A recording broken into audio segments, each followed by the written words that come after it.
Moi, j'ai ma version du Montvillois, avec des gens qui me disaient « On va faire une liste sans parti,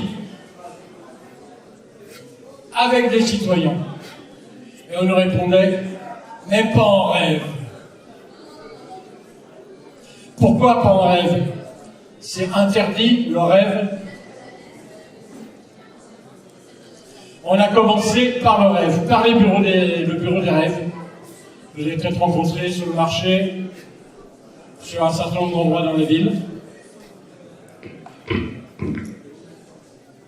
On a demandé aux gens ce qu'ils souhaitaient. On a été plus vicieux que ça. On leur a demandé, si vous étiez maire, qu'est-ce que vous feriez?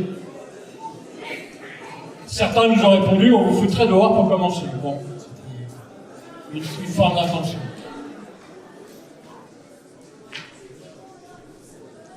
Mais on a eu toutes ces remontées sur les questions des jeunes, sur les questions des anciens, sur les questions du chômage, du sport, de la culture, de la garderie, du logement, toutes les remontées régulièrement.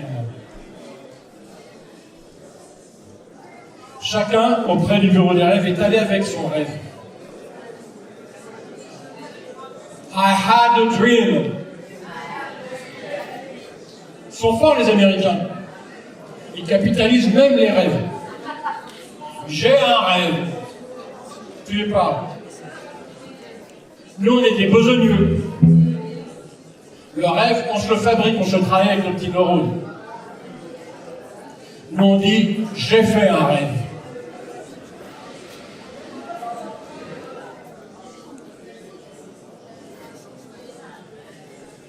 Et on a vu aussi des gens qui ne rêvaient pas, qui ne rêvaient plus.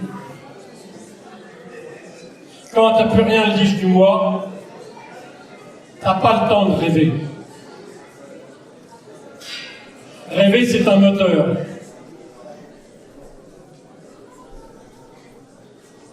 Et ne plus rêver, c'est l'éteindre. S'isoler, s'arrêter. Beaucoup aimeraient que l'on ne rêve plus, que l'on reste au premier stade de la pyramide de Maslow.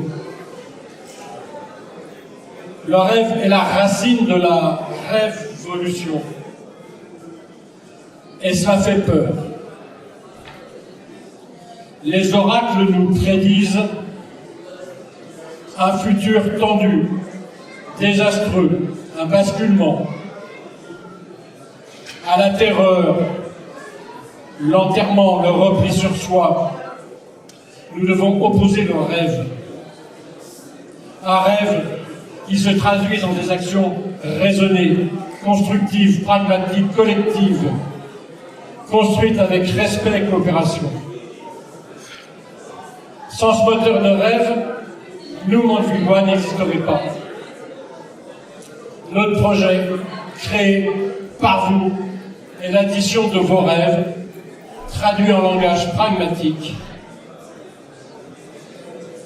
pour faire face à ce qui nous attend et pour faire que la ville fasse enfin rêver.